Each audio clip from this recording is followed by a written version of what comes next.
Hi guys, Chris here and you're watching Here We Are Running. Welcome to a brand new series following my training for the Manchester Marathon 2020.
Well, yes guys, it is the first week of my training for the Manchester Marathon.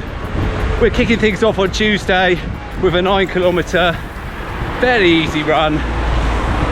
When I get back to the house, I'm going to tell you all about how I'm going to approach the marathon this year. So how am I approaching my training for the Manchester Marathon next year?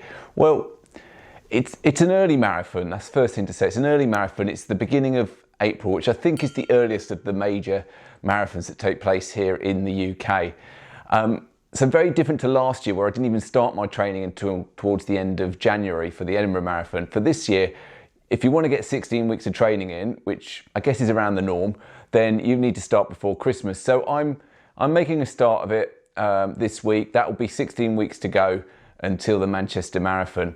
And unlike the previous two marathons I've done at both Brighton and then Edinburgh, I am not setting myself a firm time goal this time. I think that does put the pressure on a bit, and previous 2 years I've aimed for 3 hours and 45 minutes, have not achieved that on either occasion.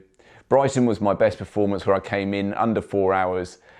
I would like to potentially beat what I did at Brighton and PB it, but I'm not setting a target time as such. And I will review that situation as we go through the training, as we see how it's been going. And yeah, maybe I'll come up with a goal towards the end of the training plan. But certainly at this outset, I'm not really setting myself a time goal. What I am really aiming to do through this training plan, and it will lead to a good time if I can achieve it, is to get myself in a position where when I take part in the marathon, I don't have to walk any of it. Previous two marathons, I've had to walk at times in both of them. This one, I want to train for not walking to be able to get through the 26.2 miles at a pace that I can maintain or even slow towards the end, but not to the point where I really have to walk.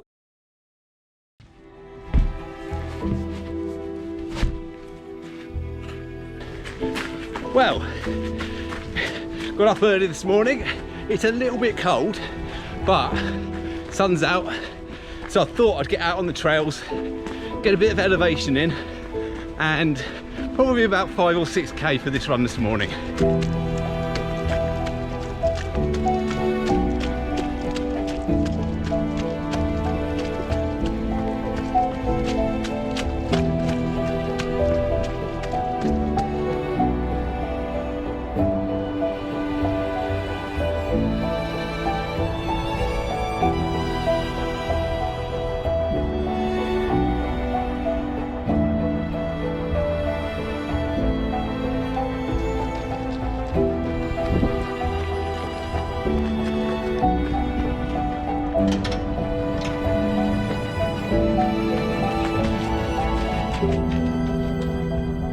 Okay, made it to the top of Reigate Hill. I'm actually at the Reigate Fort, and I will do a loop round here and then head back on the downhill section. But yeah, just thought I'd tell you about this next couple of weeks of training as I start my training plan. In fact, I'm not really starting the training plan. I haven't actually fully developed the training plan yet.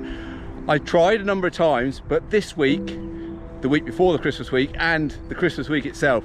I'm just going to be all over the place. So I thought I'm not even going to bother trying to build a plan that covers week 1 and 2. Yes, I will train, and yes, I will try and get the right sort of training in for this point of marathon training plan, but I am not going to write it down on paper because I will never stick to it. So I'm going to be flexible. I'm going to go out when I can over this Christmas period now for the next couple of weeks, get the mileage done, mainly easy mileage. There will probably be a speed workout or 2 in there as well, and certainly I'm going to try and do some park runs over the Christmas period as well. So that's what I'm going to do for the first couple of weeks, and during that period I will develop the plan further for weeks 3 to 16.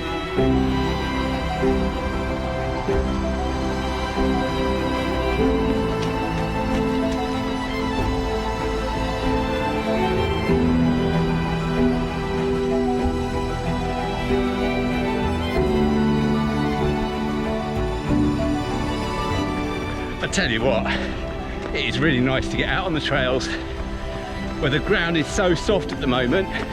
Yes, it's a little bit muddy in places, but nice to do some training during the week which isn't on pavement, and you can feel it on your legs afterwards. Right, that's nearing the end of this run. I will catch up with you later in the week. Okay, it's Sunday and we are out on the long run for this week. It's not going to be that long, maybe about 15k in total.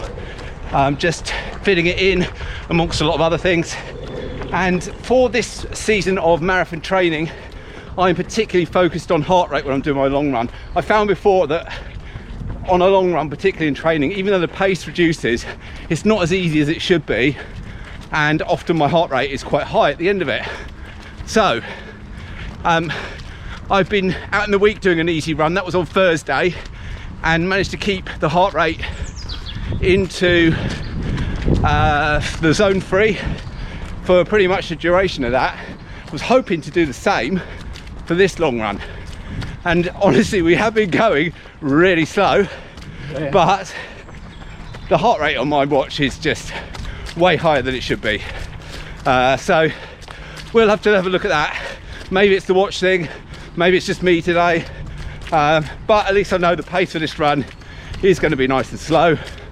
And yeah, just enjoying a day where it actually isn't raining, and it's wet on the ground, but it isn't raining, which is a rarity this year, I think. So anyway, that's it for now. We'll carry on with the long run.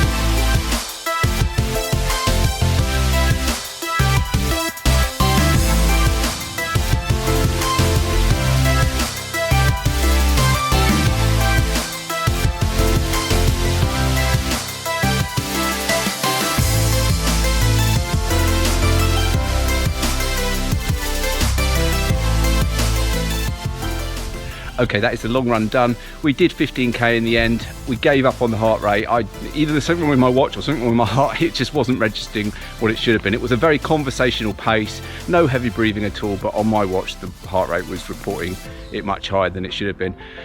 We will keep working on that and hopefully get a more accurate position as we go through this training block. So that is the end of week 1. I do hope you've enjoyed this episode and you'll stick with me for the rest of the marathon training series. And if you have enjoyed it, of course, do hit that like button, give the video a thumbs up, and well, if you're new to the channel, why not consider subscribing for regular running content. But for now guys, goodbye.